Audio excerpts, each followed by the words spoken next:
últimos momentos que el Señor Jesús estuvo en la tierra con nosotros. Es un tiempo de mucha reflexión, es un tiempo de indagación también de nosotros mismos, dentro de nosotros mismos, de lo que somos para el Señor y lo que el Señor es para nosotros. Se darán cuenta que ayer la cena que tuvimos, ahora en esta culto de las 7 palabras, y también el domingo, pues son cultos o son servicios que tenemos excepcionales, o sea, regularmente no los tenemos así. Y eso tiene un propósito, y el propósito es principalmente que nosotros reflexionemos en todo lo que el Señor es para nosotros. Entonces vamos a empezar haciendo una oración para iniciar este asunto. Señor Padre del cielo, te agradecemos por tus bendiciones, que estás con nosotros. Te agradecemos, Señor, tu palabra que nos enseña. Te agradecemos, Señor, que en cada oración que tú dices, en cada muestra, Señor, de amor que tú nos das, nosotros aprendemos más de ti. Te pedimos, Padre Celestial, que en esta tarde tu presencia sea dentro de nosotros, con nosotros, sobre nosotros, al lado de nosotros, Señor. Enseñándonos, Señor, guiándonos, y que sea solamente tú, Señor, que se habla. Te lo pedimos en Cristo Jesús. Amén. Amén. Gracias. Entonces, continuando con lo que platicamos precisamente anoche, recordarán que el Señor Jesús estuvo con sus discípulos, repartió los elementos del jugo de uva, del pan. Luego fueron al Monte de los Olivos. Allí el Señor Jesús oró. También el Señor Jesús estuvo con sus discípulos un tiempo más, horas antes de que fuese entregado.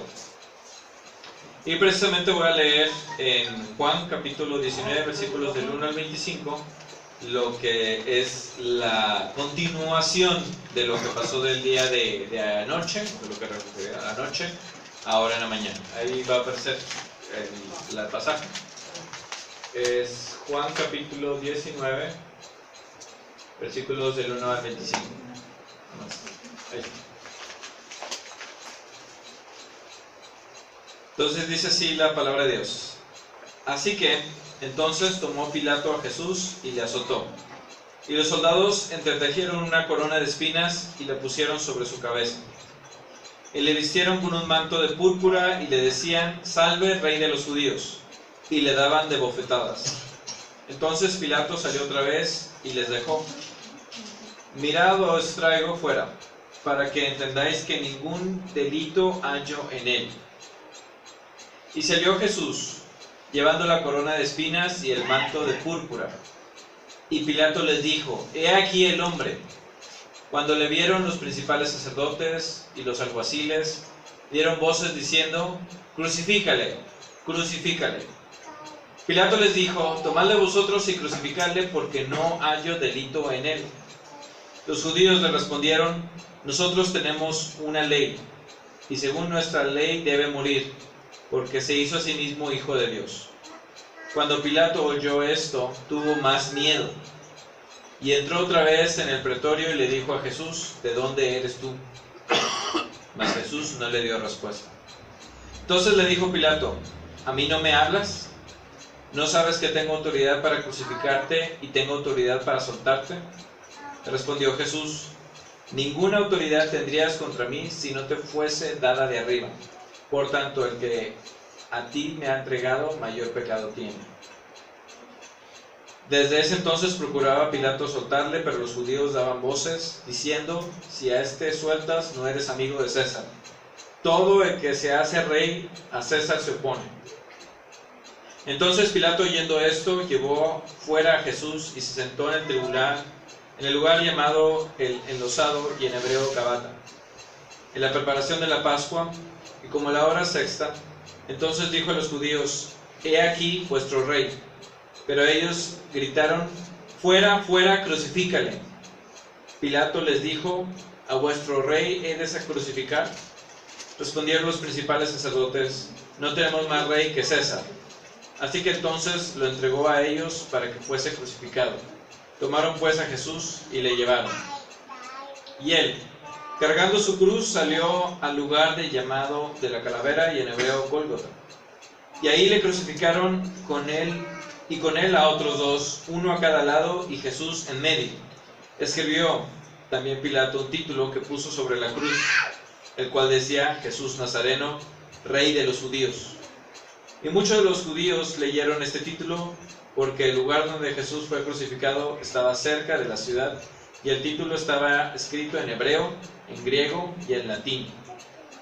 Dijeron a Pilato los principales sacerdotes de los judíos: no escribas Rey de los Judíos, sino que él dijo: soy Rey de los Judíos. Entonces respondió Pilato: lo que he escrito, he escrito.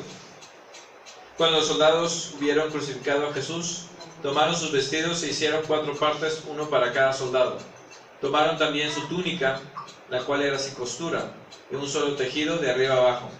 Entonces dijeron entre sí: no la apartamos, sino echemos suerte sobre ella, a ver de quién será. Esto fue para que se cumpliese la escritura que dice: repartieron entre mí sus vestidos, y sobre mi ropa echaron suertes. Y así lo hicieron los soldados. Muy interesante conocer toda esta historia. Sé que la hemos visto en películas, la han visto también representada, la han escuchado muchas veces. Nosotros a lo largo de nuestra vida, ¿cuántas veces no hemos visto esta historia, escuchado, leído, experimentado? Y aún así sigue siendo relevante después de 2000 años, cientos de años, sigue siendo relevante para nuestras vidas el día de hoy.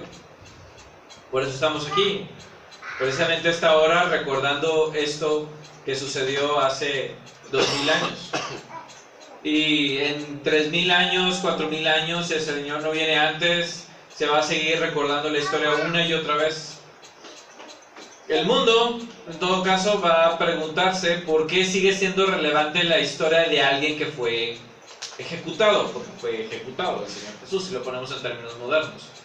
¿Por qué sería relevante celebrar o recordar o amar la vida de alguien que fue convicto, fue un criminal, que fue sentenciado a muerte, lo que ahora sería la inyección letal o la silla eléctrica o la horca o lo que queramos llamar? ¿Por qué sería relevante en todo caso la historia de un hombre que la autoridad, la ley misma, condenó? Nosotros podemos pensar ahora también en la gente que está en la cárcel, viendo todos pues, hombres y mujeres que están ahí, menores de edad que están ahí encarcelados, algunos, por ejemplo en Estados Unidos, algunos esperando a que terminen sus días, otros como aquí en México que pues también, o sea, realmente en la cárcel no es un lugar muy seguro y que no saben qué podría pasar con ellos, con ellas. ¿Cuántos de estas personas no son inocentes? ¿Cuántas de estas personas están, como dice el dicho, están pagando justos por pecadores? Y aquí también tenemos la historia de Jesús, que fue condenado por el delito que le puso el Imperio Romano, fue por ser rey de los judíos. Y está escrito ahí en hebreo, en latín, en arameo, de tal forma que todo el mundo que pasara por ahí lo entendiera y todas las personas que están ahí lo comprendieran de esa forma, de que Jesús, su delito fue ser rey de los judíos. Ese fue su delito.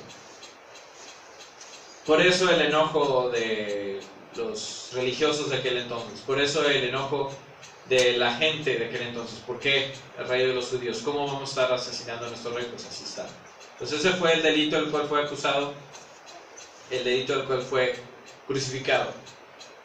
Y ya estando en la cruz, el Señor Jesús dijo 7 palabras que vamos a meditar en esta tarde.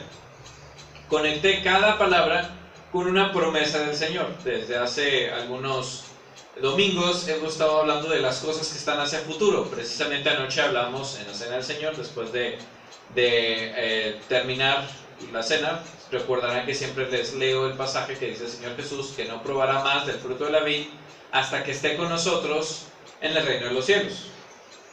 Sea un futuro. Entonces cada palabra que tiene el Señor Jesús lo conecté con una promesa que vamos a ver. También, excepcionalmente, ustedes también se darán cuenta que cuando predico yo, su servidor de la palabra de Dios, predicamos de un solo pasaje de la Escritura. Excepcionalmente también hoy vamos a hablar de muchos pasajes de la Escritura para que los tengan en consideración. Entonces, primero que nada vamos a ver Lucas 23, 34. Va a aparecer aquí las palabras del Señor Jesús.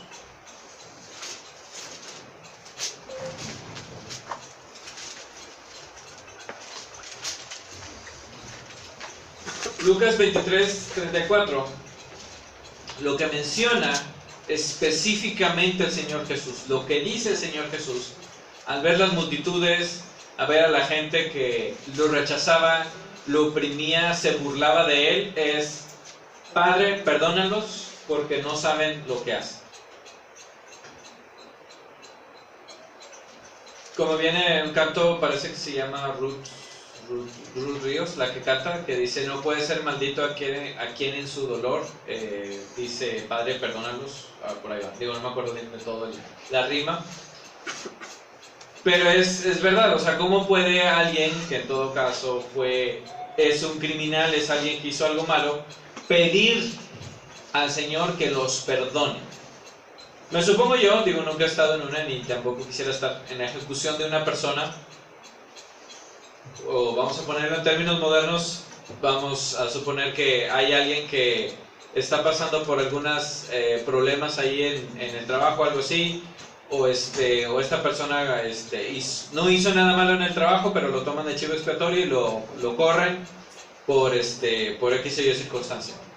Me imagino la frustración de esta persona, que gracias a Dios a mí no me ha pasado, pero me imagino, había no me acuerdo si les había mencionado, el esposo de una ex compañera mía, que estaba trabajando para una universidad que no es el TEC, ni es la Universidad de Nuevo León, sino está allá en la salida de Santa Catarina, así como yendo hacia Saltillo, muy grande, que empieza con U y termina con D. Y ahí esta persona, son cristianos, ellos van a Príncipe de Paz. Este hombre es muy, muy inteligente, bueno, acorde a lo que dice la esposa, y si lo dice la esposa debe ser cierto, porque regularmente no dicen esas cosas, pero bueno. Entonces, este hombre es muy, muy inteligente, científico, de esos que estudian física y que la luz y que, no sé, o sea, sinceramente no sé qué estudió y sinceramente no, aunque lo entendiera, digo, aunque me lo explicaran, no lo entendería. Entonces, estando ahí en el trabajo, pues empezó a hacer investigaciones, empezó a hacer muchas cosas y de repente su jefe le dijo que le iba a correr. O sea, ¿sabes qué? Ya agarra tus cosas y vete. Entonces, pues, le sorprendió mucho. Digo, pues, ¿estoy haciendo algo mal? No, todo bien. Pero, ¿qué hice? ¿Qué? ¿Alguien se quejó de mí? No, nada. Entonces dice que el vigilante estuvo acompañándome todo el camino desde que le dijo que se fuera hasta que se fue, para que recogieran sus cosas y no se fuera a robar la grapadora, supongo yo, un pintarrón, ¿cómo se llama? De esos marcadores o algo, supongo yo. Son tan costosos. Entonces se fue muy triste, decepcionado de su experiencia ahí y pues finalmente ya se salió. Pero eso sería en todo caso la actitud de alguien que es inocente, que no hizo nada malo, o sea, la tristeza, la depresión. En todo caso hay personas que pueden actuar con enojo y hasta maldecir a la gente que está ahí y todo, pero aquí el Señor Jesús dice que le implora al Señor que perdone a todos los que están ahí. ¿Por qué? Porque no saben lo que hacen. La promesa que veo relacionada a esto está en Mateo 18, 23 al 35, que lo voy a leer.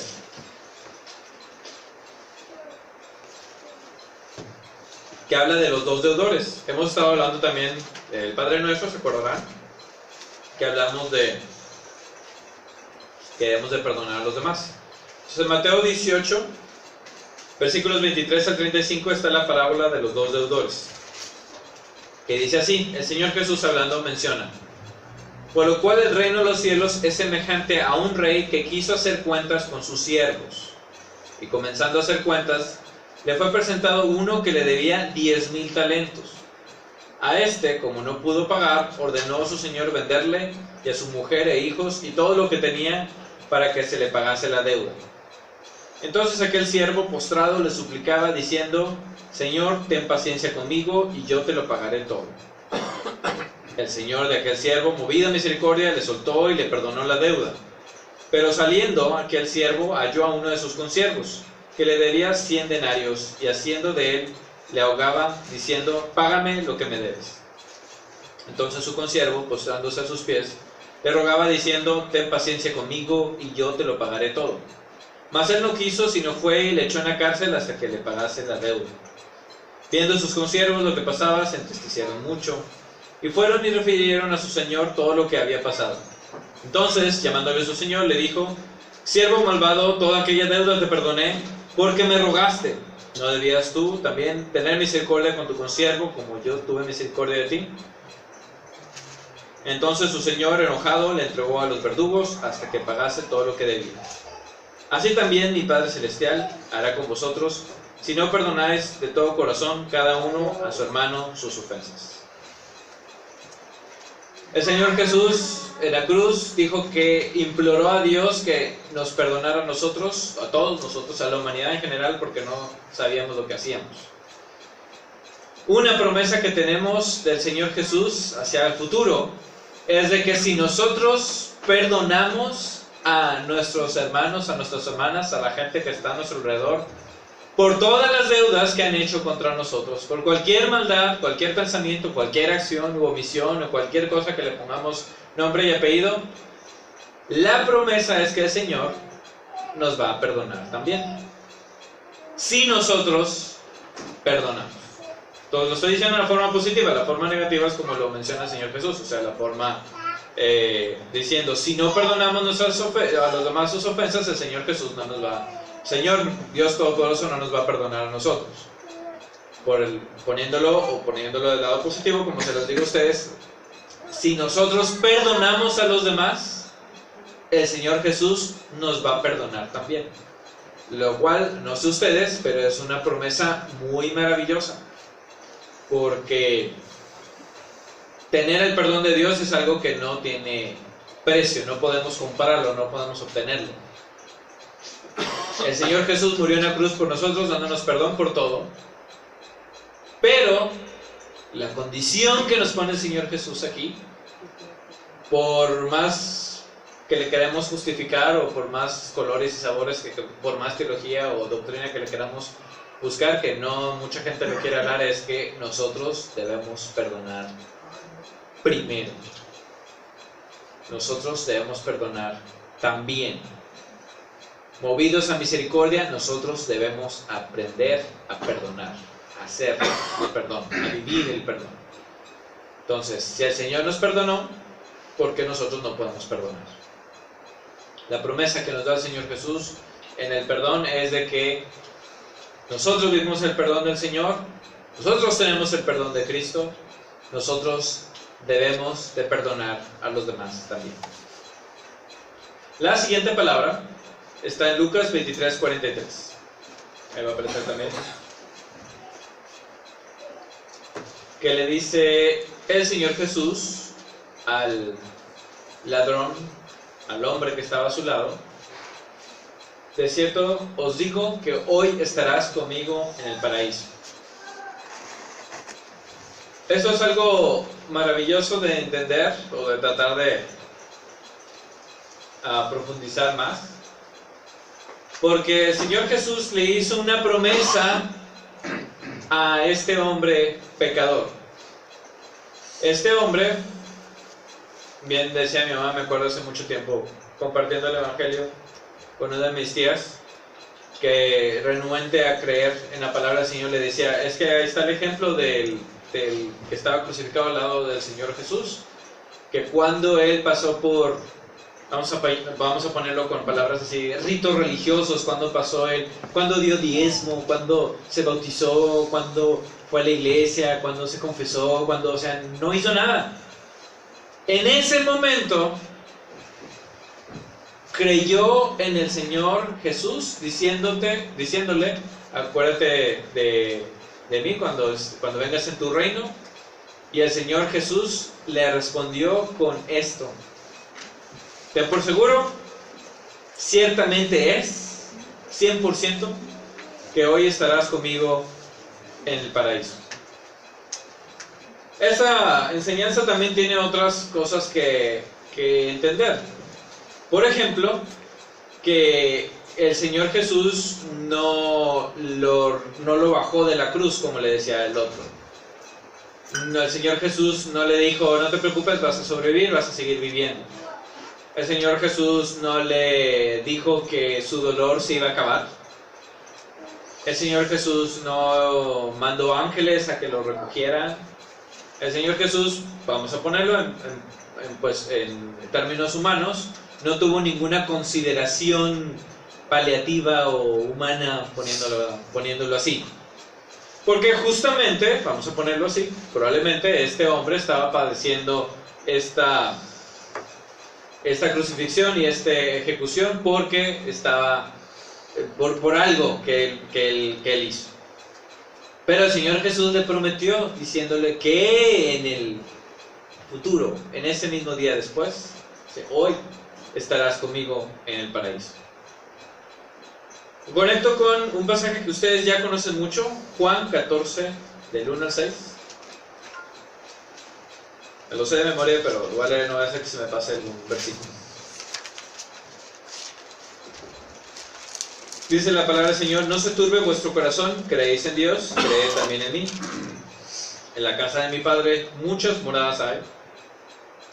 Si así no fuera, yo os lo hubiera dicho. Voy pues a preparar lugar para vosotros. Y si me fuere y os prepararé el lugar, vendré otra vez y os tomaré a mí mismo, para donde yo estoy, vosotros también estéis. Y sabéis a dónde voy, y sabéis el camino. Le dijo Tomás: Señor, no sabemos a dónde vas. ¿Cómo pues podemos saber el camino? Jesús le dijo: yo soy el camino y la verdad y la vida. Nadie viene al Padre sino por mí. La última vez que hablé de este pasaje fue en el funeral de mi abuela hace unos meses. Y desde la primera vez que lo leí hasta este momento, cuánto el Señor no nos enseña con estos 6 versículos, con algo tan simple, vamos a ponerlo así, tan simple, tan directo, pero tan poderoso a la vez, guiándonos hacia una promesa. Primero que nada, diciéndonos que no debemos de preocuparnos, no debemos de turbarnos, no debemos de estar afanosos. Si nosotros creemos en el Señor, creemos en Jesús también, en Dios y en Jesús. Y luego hace algo que ninguna otra parte de la Biblia menciona, que en la misma casa, la mansión del Señor, hay muchos cuartos, y que ahí vamos a estar nosotros también. Y que el Señor va a ir a prepararnos un lugar a nosotros, indicándonos que el único camino es el camino que la cruz, que es el camino del Señor. Creo que es muy importante darnos cuenta lo que dice esto: yo soy el camino y la verdad y la vida, y nadie viene al Padre sino por mí. Diciéndole a Tomás: ya saben el camino, ya conocen cómo llegar hasta allá, solamente tienen que seguir este camino, solamente tienen que seguir mis enseñanzas, tienen que seguir mi amor. Regresando a lo que le dice el Señor Jesús al ladrón que estaba al lado de él: hoy estarás conmigo en el paraíso. Y el Señor Jesús aquí en Juan 14 nos dice: hay un lugar, la casa de nuestro Señor, que va a preparar Él, en la cual estaremos nosotros, si nosotros decidimos seguir el camino del Señor. Vamos a la palabra número 3. Esta está en Juan 19, 26. Aquí va a aparecer.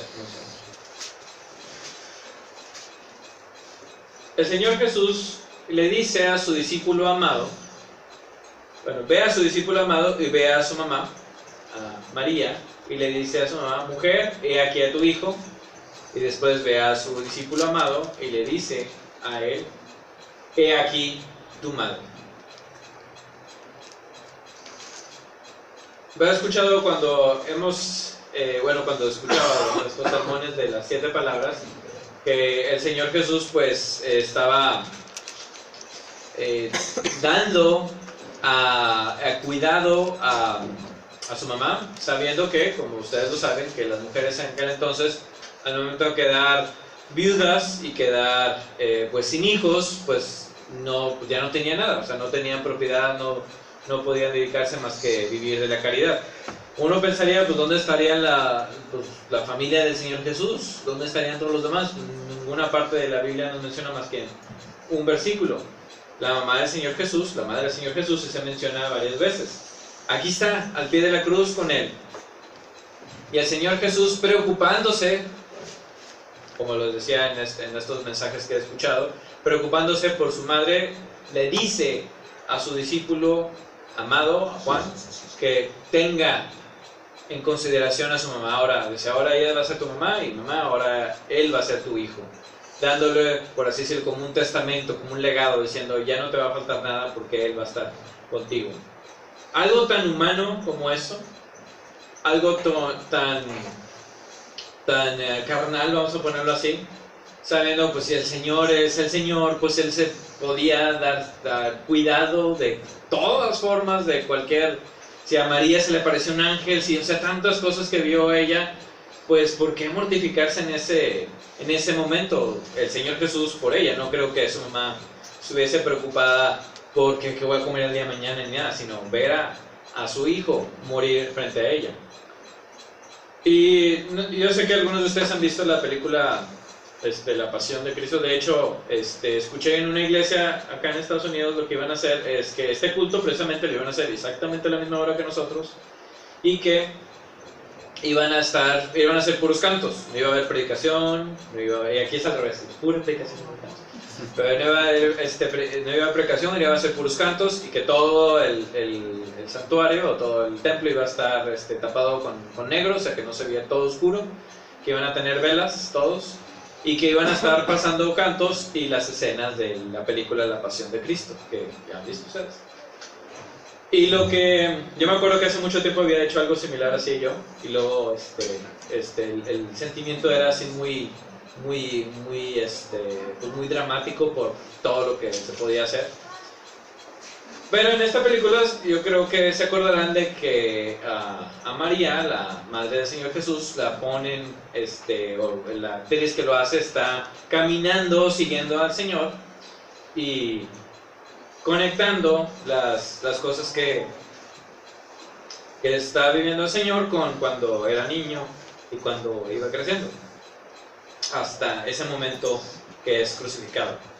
Entonces creo que el sentimiento o esta cuestión tan carnal como podemos hacer, o tan de madre e hijo, tiene también una conexión totalmente divina. En este momento de la crucifixión, no sé si lo habían visto antes o no, pero es cuando, vamos a ponerlo así, cuando lo humano del Señor Jesús con lo divino del Señor Jesús se desgarra, o se desprende, o se junta, o no sé cómo ponerlo en otra palabra.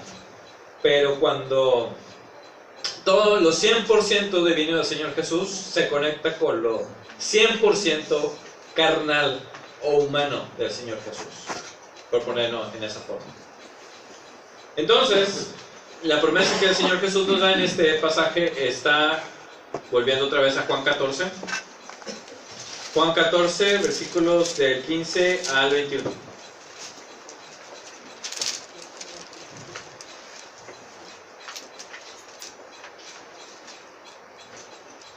Y esta habla de que hay otro consolador, este es el Espíritu Santo. Lo voy a leer ahora. Juan 14, 15 al 21. Si me amáis, guardad mis mandamientos, y yo os rogaré al Padre, y os dará otro consolador, para que esté con vosotros para siempre. El Espíritu de verdad, al cual el mundo no le puede recibir, porque no le ve ni le conoce. Pero vosotros le conocéis, porque mora con vosotros y estará en vosotros. No os dejaré huérfanos, vendré a vosotros. Todavía un poco y el mundo no me verá más, pero vosotros me veréis, porque yo vivo, vosotros también viviréis. En aquel día vosotros conoceréis que yo estoy en mi Padre, y vosotros en mí, y yo en vosotros. El que tiene mis mandamientos y los guarda, este es el que me ama. El que me ama será amado por mi Padre, y yo le amaré y me manifestaré a él. La promesa del Señor Jesús es muy parecida a las palabras que le dice el Señor a su mamá y a Juan, hablando de que no iban a quedarse solos. Nosotros, como discípulos del Señor Jesús, como familia espiritual del Señor Jesús, no nos iba a dejar huérfanos, no nos iba a abandonar. Nos tiene ahora con el Espíritu Santo, dice, a otro consolador. O sea, el Señor Jesús era uno, manda a otro consolador. Se los he dicho en otras ocasiones que la palabra original significa un acompañante, el que está al lado de nosotros, el que está hombro a hombro con nosotros, que es el Espíritu Santo. El Señor lo describe como aquella entidad divina que está con nosotros y va a seguir con nosotros siempre, que no nos abandona, al contrario, en todo momento y en cada circunstancia nos va a acompañar. Creo que ustedes lo han vivido en algún momento en sus vidas, al momento en cuando están pasando por alguna necesidad, al momento que les pasa algo mal, pues en la escuela, en el trabajo, con compañeros, compañeras o de salud o lo que sea. Digo, hay pocas personas, vamos a suponerlo así, que se guardan todo. Digo, es algo que no es muy recomendable hacer, así que si lo hacen, no lo hagan. Pues guardarse todo e ir amontonando, pues ya me gritó esta persona. Por ejemplo, alguien que trabaja en servicio al cliente, creo que son los primeros clientes de los psicólogos los que trabajan en servicio al cliente. Porque imagínense todo el día en el teléfono frente a las personas. Digo, yo trabajé no en teléfono, gracias a Dios que no, pero en persona sí. Y que van y te gritan y te dicen que no sirves para nada y te insultan y te dicen maldiciones y te quieren golpear hasta llegar a golpear y todo por algo que pues uno mismo no hizo. O sea, oye, por ejemplo, no funcionó este aparato que me diste, por lo tanto tú eres una basura, no sirves, tu compañero no sirve y que no sé qué y eres un inútil. Imagínense todos los insultos que pueden escuchar y hacerlo todos los días, dedicándose a eso, no sé, 5 o 6 días a la semana, viviéndolo por mucho tiempo. Pues imagínense todo el estrés que puede juntar a alguien en todo ese tiempo. Y lo más recomendable sería no tomárselo personal, claro, es muchas cosas, pero antes que nada también todos los problemas que podemos nosotros vivir, todas las enfermedades, todo el dolor, todas las tristezas, toda la depresión, poder compartirlo con alguien más, poder hablar con un amigo, con una amiga, con un hermano, con una hermana, con alguien en la familia, con alguien para poder descargar algo de tanto angustia que podríamos tener. Que eso siempre se lo menciono, o se los digo muy seguido, que hay que encontrar a alguien con quien podamos platicar y poder orar juntos y poder pedir consejo, entre otras cosas. El Espíritu Santo es eso. Es el Señor al lado de nosotros, no es excluyente de que el Señor esté escuchándonos, no es que decir que el Señor no esté en algún lugar inclinando su oído, como dicen los salmos, para atender a nuestras oraciones, o haciendo algo para poder ayudarnos de alguna forma u otra, pero el Señor está tan cerca como al lado de nosotros. Bueno, vamos a ponerlo como hablar por teléfono, por celular, porque ya lo escucho a la otra persona en mi oído, la otra persona me va a escuchar a su oído. Así también es el Espíritu Santo con nosotros. El Espíritu Santo nos escucha, nos atiende, vela por nosotros. Y cuando estamos dormidos también, cuando estamos en peligro también.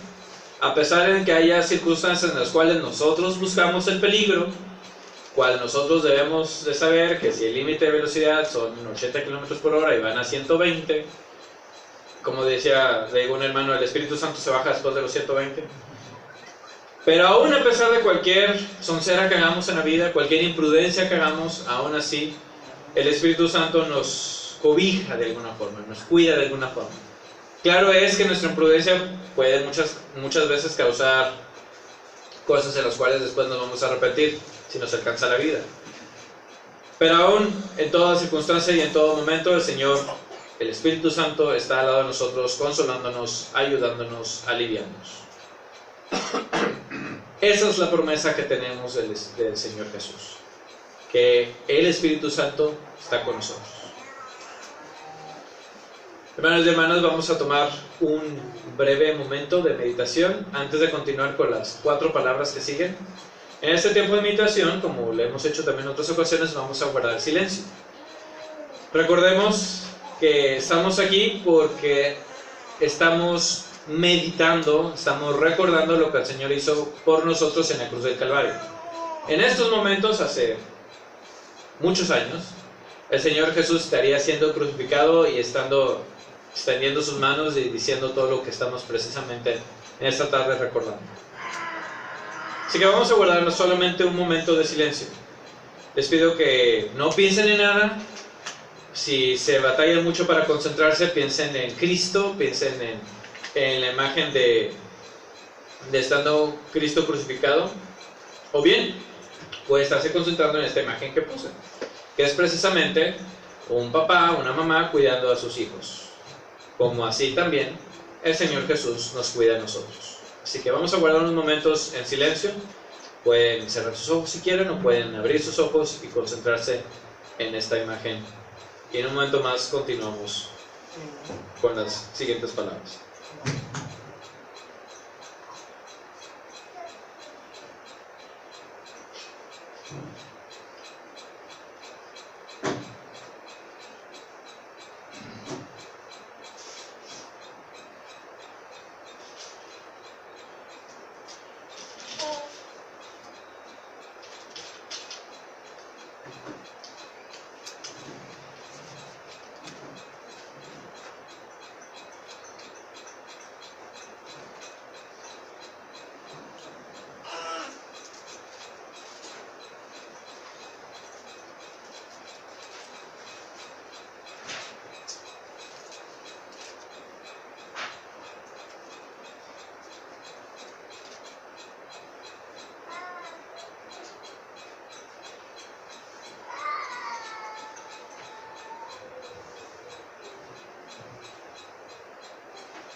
Amén.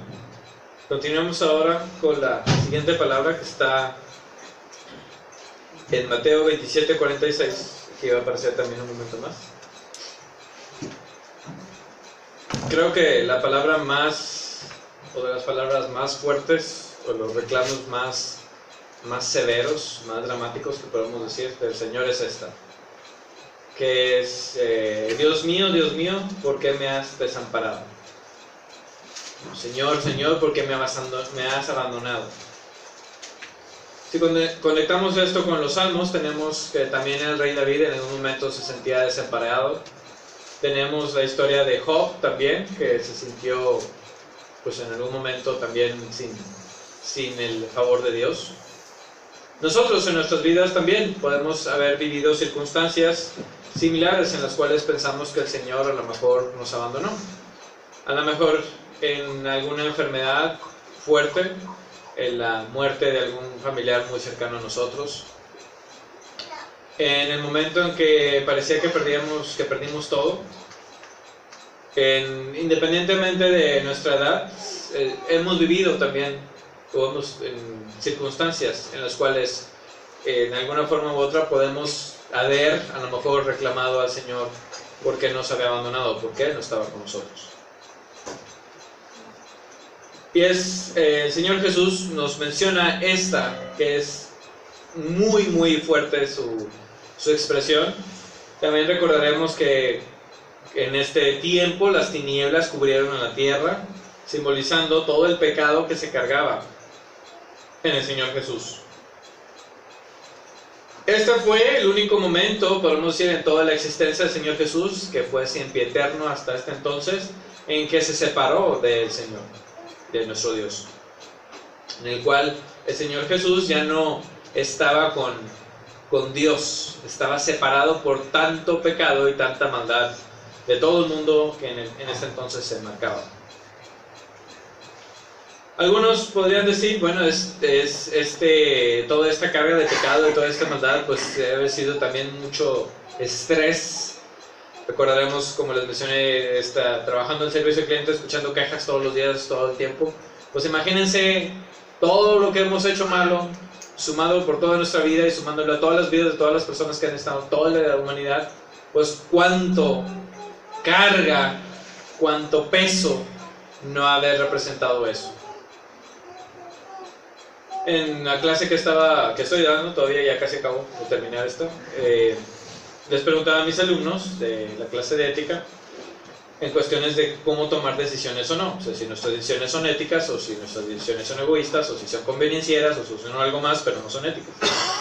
Entonces, una de las preguntas era que si tú tenías, si ellos tenían un amigo, y este amigo andaba con una amiga de ellos, o que son amigos de la pareja, y se daban cuenta que uno de ellos era infiel, o estaba saliendo con alguien más, si ellos iban a decirle a su amigo, al amigo afectado, a la amiga afectada, que la otra persona había pues hecho algo malo.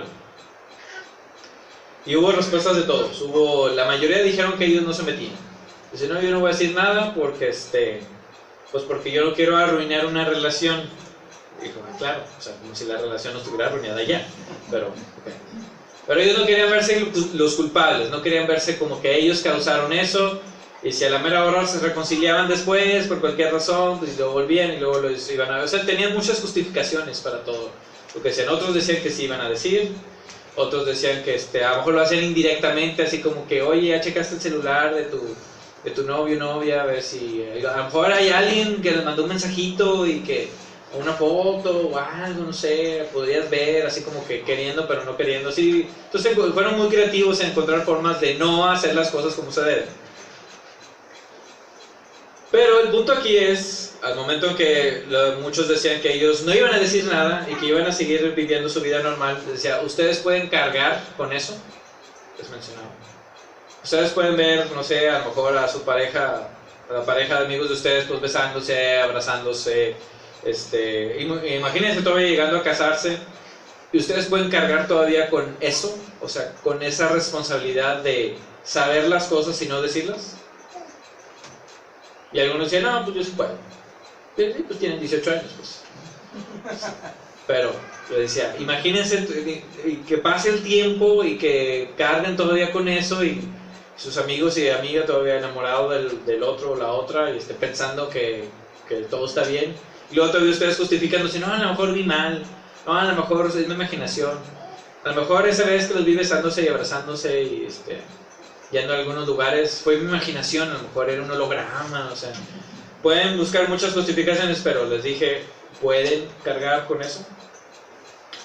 Si eso es una cosa, imagínense al Señor Jesús cargando con todos nuestros pecados, con todas nuestras deudas, con todo lo que hicimos mal delante del Señor. La promesa que nos pone el Señor Jesús aquí es en Lucas, capítulo 9, versículos 22 al 24.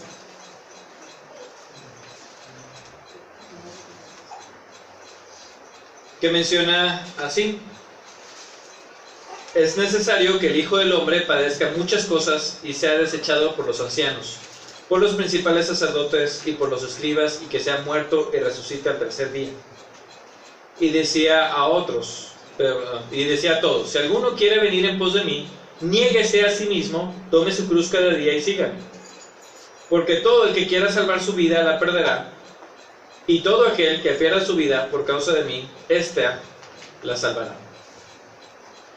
La promesa que nos dice el Señor Jesús, conectando al desamparo de la cuarta palabra, es que el Señor Jesús nos dice que para vivir una vida cristiana debemos de negarnos a nosotros mismos, a nosotras mismas. Debemos de abandonarlo todo y dejarlo en manos de Dios. Por eso el Señor Jesús dice, aquel que quiera salvar su vida la va a perder, y aquel que pierda su vida por causa de mí la va a ganar vida. Esa es una discusión eterna que he tenido con mucha gente, que decía, es que la gente que es cristiana, la gente que cree en Dios, la gente que es espiritual, la gente que va a la iglesia, es gente aburrida porque no va a fiestas, no toma alcohol, no se droga, no hace esto y el otro. Yo les diría, no, sí conozco muchas excepciones, pero la gente que va a la iglesia, tú lo has dicho, pero la gente que es cristiana, la gente que verdaderamente cree en el Señor Jesús, va más allá de una afiliación a una iglesia, va más allá de una afiliación a una religión.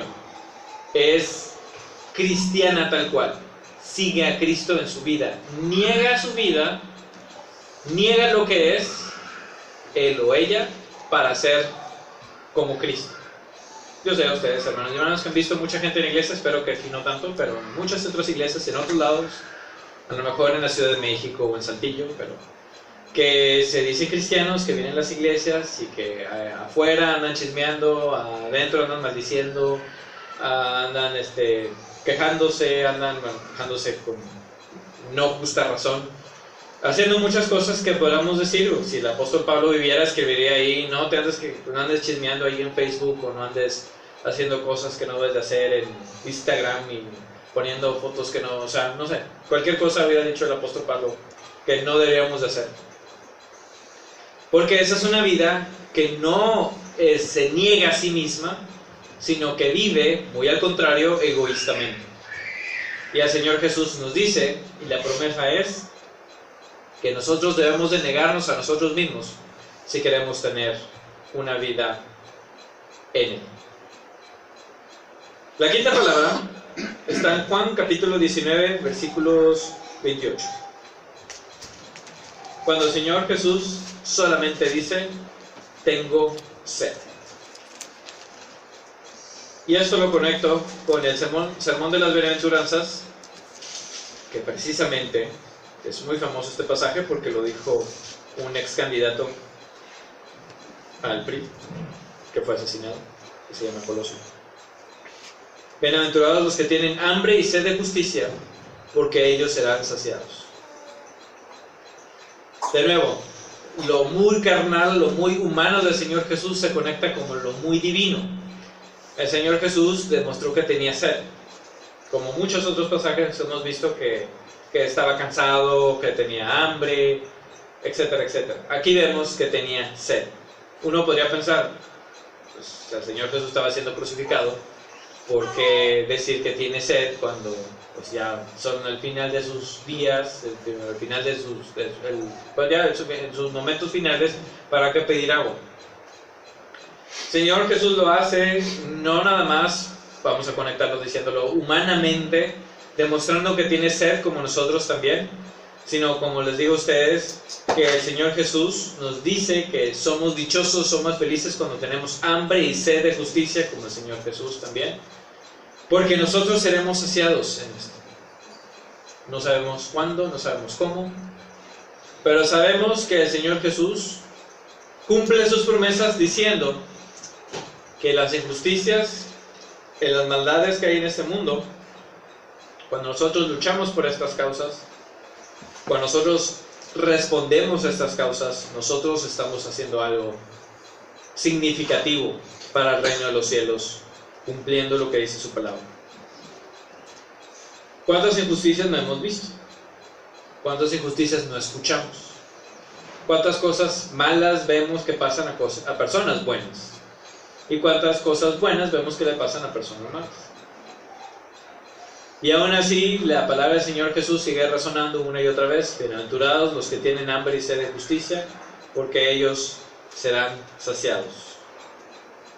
En algún momento, en alguna circunstancia, de alguna forma u otra, la cual puede ir más allá de nuestro entendimiento, el Señor Jesús, que es justo, Dios, que es todopoderoso, a cada uno le va a pagar conforme a correspondió lo que hiciera. Y también nosotros vamos a darnos cuenta que va a haber justicia de una forma u otra. Es cierto, a nosotros nos gustaría que la justicia fuese inmediata, que si vamos conduciendo, suponíamos, aquí en Gonzalitos, en otro lado, y estamos esperando el semáforo y luego viene otro muy abusado, iba a decir abusivo, también muy abusivo, que pretende dar vuelta a la izquierda y a la media hora cambia el semáforo y se mete a la derecha cortándonos y haciéndonos casi chocar. Nos gustaría a lo mejor, no sé, que pasara el tren y se lo llevara, o que cayera un rayo y que se le ponchara una llanta, o que de repente explotara de alguna forma así como en las películas. Pero no, ahí vamos y la persona llega muy feliz y muy campante a su lugar de destino, presumiblemente. Imagínense cuántas personas no hacen este tipo de abusos en las cortes, en el gobierno, en las empresas, en las competencias, desleales, el mismo vecindario, soy yo muy de la Ciudad de México, pues vecindario, la vecindad donde vivamos, en la colonia donde vivamos, el lugar donde nosotros estemos, cuántas injusticias nos se dan, cuántas mujeres o hombres conocemos nosotros que viven injusticias, mujeres siendo abusadas por sus maridos o por sus parejas, hombres también, o por el trabajo, por circunstancias de que, oye, el dueño de la empresa trabaja muy poquito y se queda con todo el pie, y los trabajadores trabajan 14, 15 horas y si llegan tarde un día les descuentan todo. O sea, pues ¿dónde está ahí la justicia? Recuerdo en un colegio donde trabajaba que si uno llegaba un minuto tarde contaba como un retraso, lo cual podemos decir estamos de acuerdo. Entonces la entrada a las 7:10, si uno llegaba a las 7:11 ya era tarde, y si uno acumulaba 3 retrasos se descontaba un día. Entonces, pues imaginarán que muchos compañeros y compañeras mías que llegaban tarde decían al tercer día, pues para qué iba a trabajar si les iban a descontar el día, entonces ya mejor ni iban. Entonces, si voy a ir a trabajar gratis, pues mejor no voy. Yo no me fui un día tarde, y me parece que porque había mucho tráfico ahí en Miguel de la Madrid. Pero el punto es que la gente los dueños del colegio, pues se hacen muy ricos, y los trabajadores, por estas medidas, pues estaban contando con el sustento, por así decirlo, de un día, pero pues se les descuenta, no sé, 300, 400 o lo que hayan ganado ese día por ese día de trabajo, pues es menos dinero que tienen, por lo tanto, pues son dificultades que pueden traer a su familia o a lo que ellos necesitan su dinero. Entonces las injusticias hay en todos lados, eso lo sabemos. El Señor Jesús dice que tiene sed, nosotros también debemos de tener sed, hambre, deseos de justicia y hacer algo al respecto también. La sexta palabra nos menciona, esto está en Juan 14:30, y dice el Señor Jesús, todo está consumado. Les mencioné hace tiempo que participé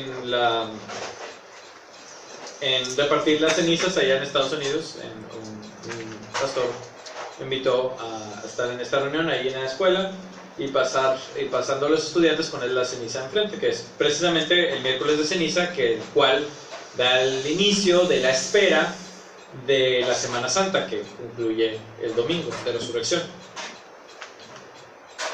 Y la ceniza no nada más tiene el significado, pues, de que pues, nosotros somos polvo y que en polvo nos vamos a convertir, sino también la ceniza es de que ya se terminó todo, ya acabó.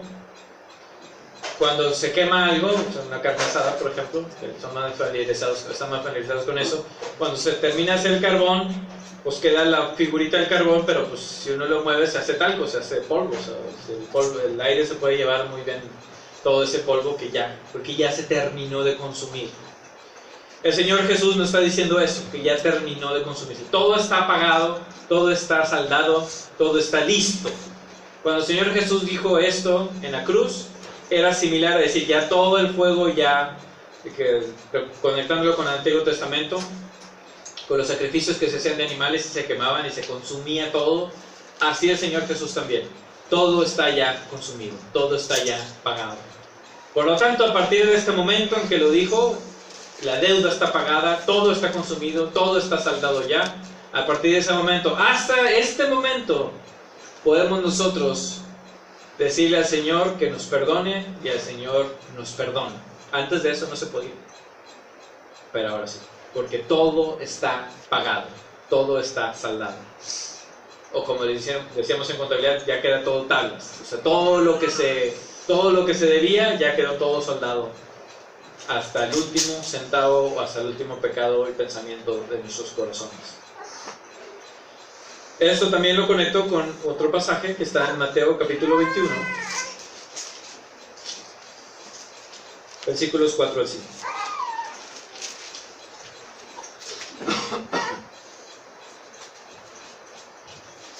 Mateo 21, versículos 4 al 5. Dice: todo esto aconteció para que se cumpliese lo dicho por el profeta cuando dijo: Decid a la hija de Sión, he aquí, tu rey viene a ti, manso y sentado sobre un asno, sobre un pollino, hijo de animal de carne. El domingo pasado precisamente hablamos del Domingo de Ramos, de cómo la gente le daba la bienvenida al Señor Jesús, y lo mencionamos brevemente. Y lo que representaba esto para el pueblo de Israel, en pocas palabras, le estaba dando, todo el pueblo estaba feliz dándole la bienvenida, y unos días después, 5 días después, lo estaba rechazando, estaba burlando de él, estaba usando oprobio al Señor Jesús. ¿Cómo es nuestra relación con el Señor Jesús? ¿Cómo es nuestro pensamiento con el Señor Jesús? Sabiendo que podemos nosotros darle la bienvenida con todo nuestro corazón y nuestro alma, siendo muy felices, para después rechazarle. O bien, sabiendo que el Señor Jesús ha pagado todo en el todo para darnos la salvación eterna en el Señor. ¿Cómo es nuestra relación con el Señor? ¿Qué es lo que nosotros hemos hecho? ¿Qué es lo que nosotros hacemos para vivir la realidad del Señor en nuestras vidas? Antes de terminar con la última palabra, vamos a tomar otro momento de oración en silencio para reflexionar en cómo es nuestra relación con el Señor. Y en unos momentos más, después de este último momento de silencio, voy a leer la última palabra y la última reflexión en esta tarde.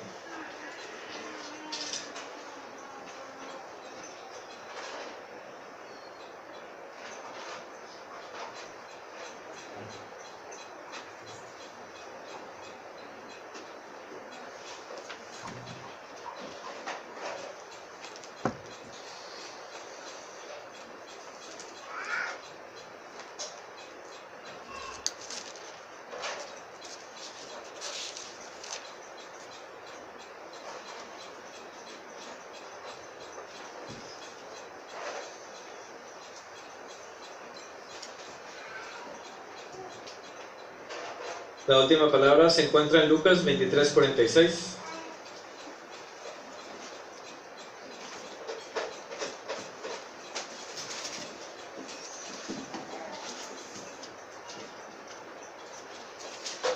Y es que el Señor a gran voz menciona: Padre, en tus manos encomiendo mi espíritu. Menciona la Escritura: habiendo dicho esto, expiró.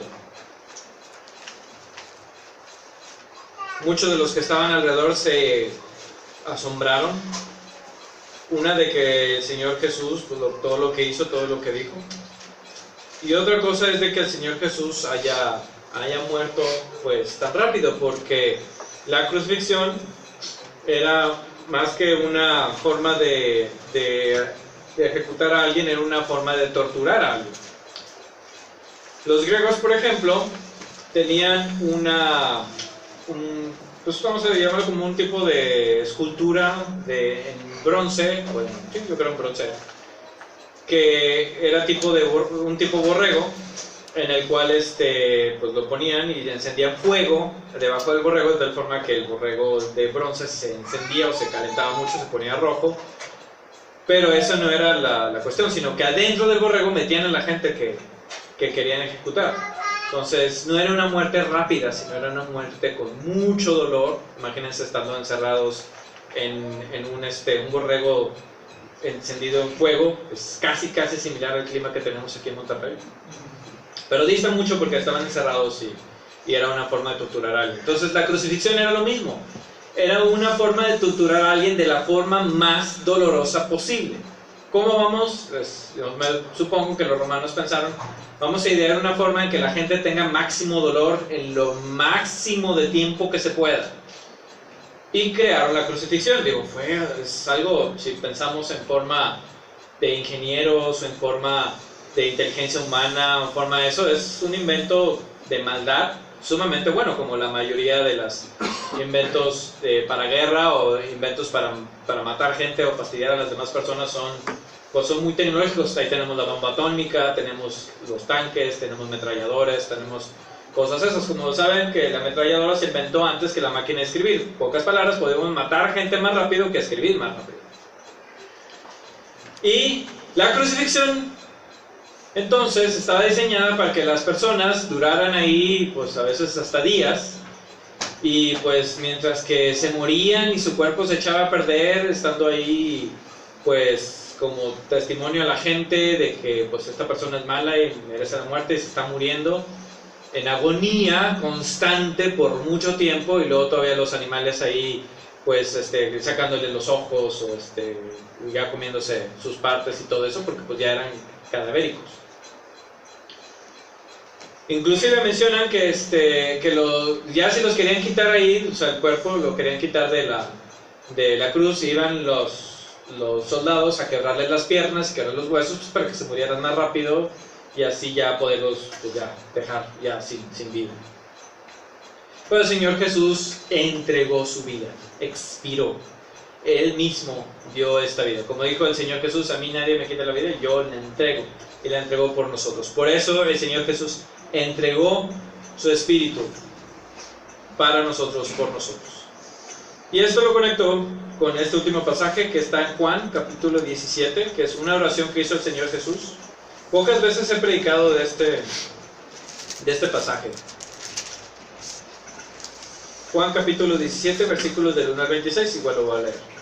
Esta podríamos decir que fue de las últimas oraciones, si no decir la última oración que tenemos registrada del Señor Jesús, en la cual pide por sus discípulos y pide por nosotros también. Así que lo voy a leer. Juan capítulo 17, versículos del 1 al 26. Padre, la hora ha llegado. Glorifica a tu Hijo para que también tu Hijo te glorifique a ti. Como le has dado potestad sobre toda carne, para que dé vida eterna a todos los que le diste. Y esta es la vida eterna, que te conozcan a ti, el único Dios verdadero, y a Jesucristo, a quien has enviado. Yo te he glorificado en la tierra, he acabado la obra que me diste que hiciese. Ahora pues, Padre, glorifícame tú al lado tuyo, con aquella gloria que tuve contigo antes de que el mundo fuese. He manifestado tu nombre a los hombres que del mundo me diste. Tuyos eran y me los diste y han guardado tu palabra. Ahora han conocido que todas las cosas que me has dado proceden de ti. Porque las palabras que me diste les he dado, y ellos las recibieron y han conocido verdaderamente que salí de ti y han creído que tú me enviaste. Yo ruego por ellos, no ruego por el mundo, sino por los que me diste, porque tuyos son. Y todo lo mío es tuyo, y lo tuyo mío, y he sido glorificado en ellos.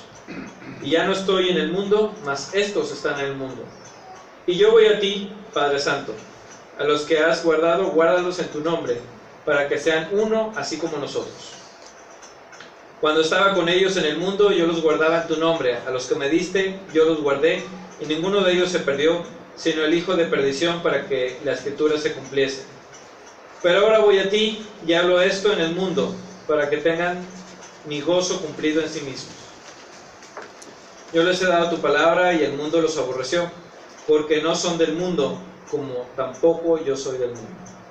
No te ruego que los quites del mundo, sino que los guardes del mal. No son del mundo, como tampoco yo soy del mundo. Santifícalos en tu verdad, tu palabra es verdad.